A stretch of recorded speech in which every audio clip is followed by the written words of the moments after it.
this one are about climate change law and climate change policy. What I'd like to do in the next 10 minutes or so is to address two key questions that appear up here on this slide. And the first is why is this year such a crucial year for the UN climate negotiations? And then secondly, what opportunities will the outcome of these negotiations provide for Australian citizens broadly, including people who are in this room here today. So to answer the first question up front, this year, 2015, is a landmark year in the UN climate negotiation process. And this is largely because, and you might have heard this on the news from time to time, there's a really important meeting called the Paris 21st Conference of the Parties meeting, or those who work on this a lot call it the COP21 meeting. So the 21st Conference of the Parties meeting of the UN Framework Convention on Climate Change, which will be held in Paris in December. And the reason this is such an important meeting, an important COP, because we have one of these COPs every year, but this one's a really, really important one because at this one, all the countries of the world are meant to agree on new targets or commitments to reduce their greenhouse gas emissions for the period 2020 to 2030. Okay, so it's kind of like resetting the commitments and ambitions in terms of emission reduction for that period, that decade from 2020 to 2030. So that's why it's so important. However, I guess to fully appreciate the significance of this meeting in Paris, we've actually got to roll back about 23 years to a time when, you know, a lot of us were either in the room here, were just leaving university, or maybe even some of us might have been in high school, or others might have been in the early parts of their career as academics. And if we go back to 1992, we have to remember that at that time all countries entered into the Framework Convention on Climate Change. So all 190 odd countries in the world signed onto the UN FCCC, or the Climate Change Convention at that time. And the important thing to note about that agreement is, you know, right up in the preamble at the front, and you know, this is the things that all parties agree on that are in the preamble of the treaty, is a recognition of the science. Okay, that, you know, human causation of climate change was agreed in 1992 by all countries. Okay? And similarly, there was an aim of the Framework Convention, which all countries were a party to as at 1992, to stabilise greenhouse gas emissions at a level that prevent dangerous climate change. Okay? So, you know, as I said, that's like almost a quarter of a century ago. It's you know, it's a good reminder, I think, about all the you know, shenanigans that go on domestically. You read in, you know, newspapers and whatnot about climate science, and, you know, is it certain? And, you know, do you, you know, that perennial sort of question, do you believe in climate science and this sort of stuff? Look, you know, 23 odd years ago, all countries agreed to it, right? So we need to, you know, keep that foremost in our minds. And they also agreed to do something serious in order to prevent it from becoming dangerous. Now, the best way to think about this question of danger, and this comes out of the recent science of the IPCC, is the idea of a carbon budget. That is that if you go back, you know, to the time when humans started really digging up fossil fuels and burning them, which is in the, you know, start of the Industrial Revolution in the mid-1700s. If you look at how many gigatons of carbon dioxide equivalent they put in the atmosphere during that time, it's up around, it was 531 as at 2012, so it's a little bit higher than that now, probably up around 540, 550 gigatons. But that's what's been done to the atmosphere at this point. Okay, looking out into the future, if we want to avoid dangerous climate change, and all countries seem to agree that dangerous climate change is 2 degrees, so we've got to keep it below 2 degrees. Some important ideas that flow from that, and that is that essentially, for say at 550 at the moment, we can go to 800 gigatons, so another say 270 odd, to have a 66% chance of avoiding the 2 degrees climate change, or we can go to 880 tonnes if we want a 33% avoiding dangerous climate change. But yeah, this isn't a lot more carbon dioxide to dump into the atmosphere. It's only another somewhere between 2032 and 2037. And that's it. That's the kind of carbon budget done for humanity up to that point if we want to avoid 2 degrees. Okay? So effectively what it means, if people are understanding the science, is really by 2032 to 2037, the global economy, the way social and economic systems work, they have to be essentially carbon neutral by about 2037. So that might mean drawing down some carbon dioxide through forests to offset what's being emitted, things like that. But at the end of the day, it's going to be about neutral, in the not too distant future, when many of us, hope to still be alive and functioning very well on the planet. Now, that's the kind of easy part in terms of understanding the science. The science tells us this is the case. We want to stay within 2 degrees. This is what we're going to do.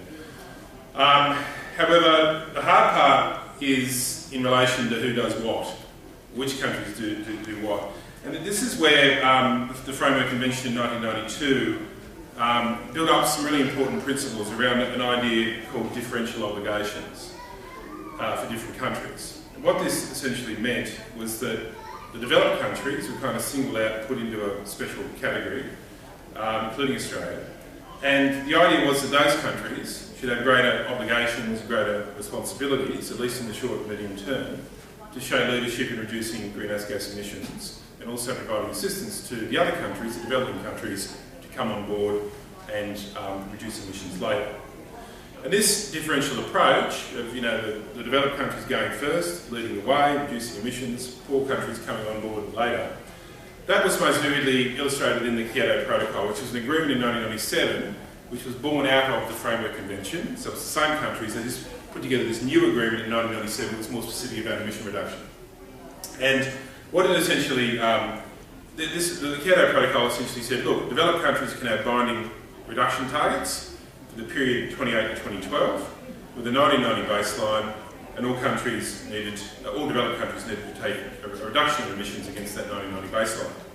And Australia did, along with most other countries, all except the United States, who didn't. However, I think it's fair to say that this model of differentiation of the rich countries, developed countries going first, reducing emissions, poor countries coming on board later, has always been a source of tension, particularly in the US and particularly also here in Australia. There's all been these feelings that, if we go first, then we'll be kind of suckers and, we'll do all the heavy lifting and other countries won't come on board later.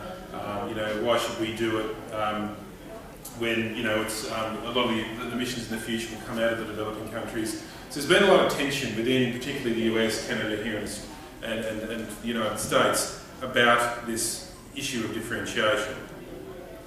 You probably remember the refrain from the last few years about, let's China reduce emissions and we shouldn't do so, and these sorts of lines. Well, I guess, from looking at this from the big picture, the good news is perhaps that this Kyoto model of differential obligations is kind of, or the critique of it, and using that as a reason not to do deep and meaningful things in terms of emission reduction, that excuse of the Kyoto model is sort of dropping away. Because what's going to happen out of the Paris meeting is that all countries are going to have emission reduction commitments. They're going to be a bit different to the emission reduction commitments that came out of the Kyoto Protocol.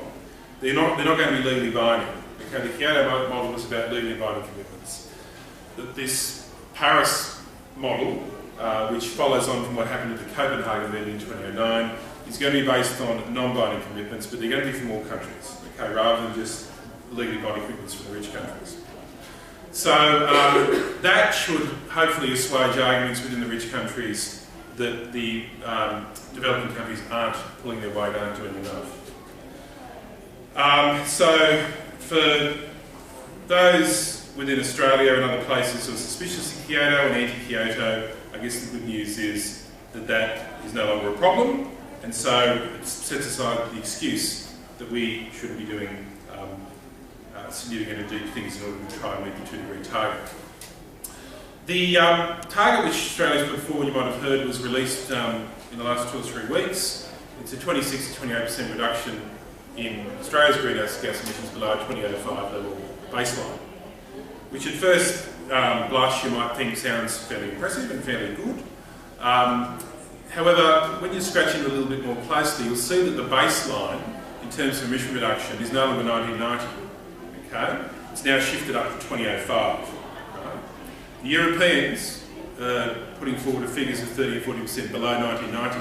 That's a lot tougher and a lot harder. So if you shift your baseline forward to 2005, particularly if your emissions increase between 1990 and 2005, which is Australia's case, it makes it a hell of a lot easier to achieve your commitment, you see. So there's a bit of kind of arithmetic sleight of hand goes on with these baselines. Okay, things can sound good, but they're not perhaps as good as they seem. In terms of the other countries like Canada and Australia that we kind of benchmark ourselves against in terms of being a bit of a laggard in terms of these targets, they've all used a 2005 baseline as well. Okay. Canada's target is a 30% reduction below 2005 levels by 2030, so it's slightly more ambitious than ours. The United States is 26 to 28% below 2005 levels by 2025, again slightly more ambitious than ours.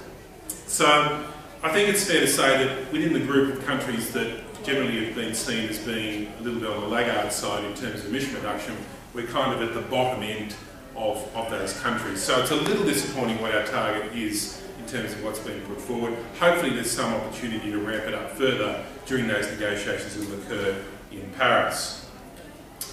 I guess just to conclude, it's important, I think, to, you know, a lot of the sort of discourse around climate change in this country, particularly over the last 5 years, has been very sort of negative and you know, this binary between economy and reducing emissions, and we can't, it's one or the other, we can't do both. I think it's important, you know, for people who are interested in the issue, and you, like yourselves, to see what comes out of Paris as an opportunity to start talking more about the way there can be a win-win in terms of economy and reducing emissions. If we look at some very forward-thinking companies like, say, Tesla, it's an American company, they're moving into Australia with electric cars and electric batteries that can be put into houses for their solar cells. The Chinese are now the world's leaders in technology on solar voltaic. So, you know, if countries like Australia, you know, don't seize this sort of opportunity, seize the economic benefits that can go with emission reduction, other companies and countries will do it. So I think the time for excuses is over, the time of this kind of anti-Kyoto sort of narrative is over. It's now time to look the carbon budget squarely in the eye and look for those sort of win-win economic and environmental outcomes. So I think I'll leave it there.